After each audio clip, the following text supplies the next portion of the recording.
بسم اللہ الرحمن الرحیم۔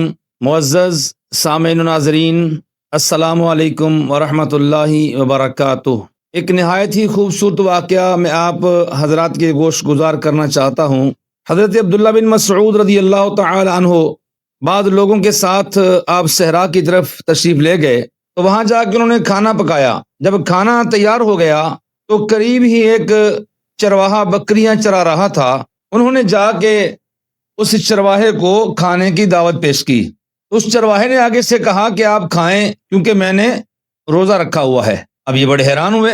انہوں نے حیرانگی کے عالم میں کہا کہ اتنی شدید گرمی میں تم نے روزہ رکھا ہوا ہے، شدت کی گرمی ہے۔ اب آگے سے اس نے کہا جہنم کی گرمی اس سے بھی زیادہ شدید ہے۔ اس کی یہ بات سن کے وہ بڑے حیران ہوئے۔ اب اس کو آزمانے کے لیے انہوں نے کہا کہ تم ایسا کرو، ہمیں ان بکریوں میں سے ایک بکری دے دو، ہم تمہیں اس کی قیمت ادا کرتے ہیں اور تمہیں اس میں سے کچھ گوشت بھی دیں گے کھانے کے لیے۔ تو اس چرواہے نے آگے سے کہا کہ میں تمہیں یہاں بکری نہیں دے سکتا کیونکہ یہ میری نہیں ہے، یہ بکریاں میرے مالک کی ہیں، تو میں چونکہ اس کا مالک نہیں ہوں۔ اب انہوں نے آگے سے کہا آزمانے کے لیے کہ جب تم وہاں جاؤ گے واپس تو مالک تم سے پوچھے گا تو تم اپنے مالک سے یہ کہہ دینا کہ اس کو کوئی جانور اٹھا کے لے گیا ہے یا وہ گم گئی ہے۔ اب آگے سے جب انہوں نے یہ کہا کہ تم ایسا جا کے بہانہ لگا دینا تو اس چرواہے نے ایک ایسا جملہ بولا جو ہم سب کے لیے مشعل راہ ہے۔ اس نے کہا یہ جو تم مجھے کہہ رہے ہو کہ تم جا کے اپنے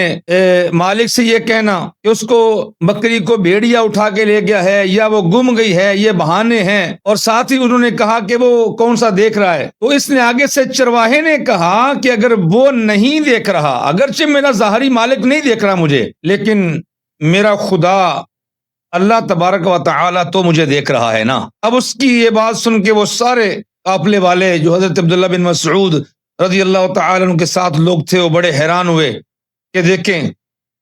اب جب پھر مدینہ پاک میں چلے گئے تو حضرت عبداللہ بن مسعود رضی اللہ تعالی عنہ نے اس چرواہے کو بکریوں سمیت خرید کر آزاد کر دیا اور وہ ساری کی ساری بکریاں آپ نے اس کو گفٹ پیش کر دیں۔ میرے محترم پیارے بھائیوں اور بزرگوں، معزز سامعین و ناظرین، ہم بھی تھوڑا غور کریں اس بات پہ کہ ایک چرواہا جو ہے وہ یہ کہہ رہا ہے کہ میرا خدا مجھے دیکھ رہا ہے، یعنی کسی کے مال میں وہ حق تلفی نہیں کر رہا، امانت میں خیانت نہیں کر رہا، حق ادا کر رہا ہے۔ ہم بھی غور کریں، یقیناً جب ہمارے ہاں یہ ایک سوچ آ جائے گی کہ میرا خدا مجھے دیکھ رہا ہے تو ہم گناہوں سے محفوظ ہو جائیں گے۔ ہم یہ حق تلفیاں، ہم یہ چغلیاں، غیبت، یہ بہتان تراشی، ان سارے عیوب سے محفوظ ہو جائیں گے۔ تو اپنے اوپر اس بات کو لاگو کرنا چاہیے، ہمیں اپنے ذہن کو اس پہ مطمئن کرنا چاہیے کہ الحمدللہ ہمارا خدا ہمیں دیکھ رہا ہے، تاکہ ہم گناہوں سے محفوظ ہو جائیں۔ اللہ جل وعلا ہم سب کو عمل کی توفیق رفیق عطا فرمائے، آمین۔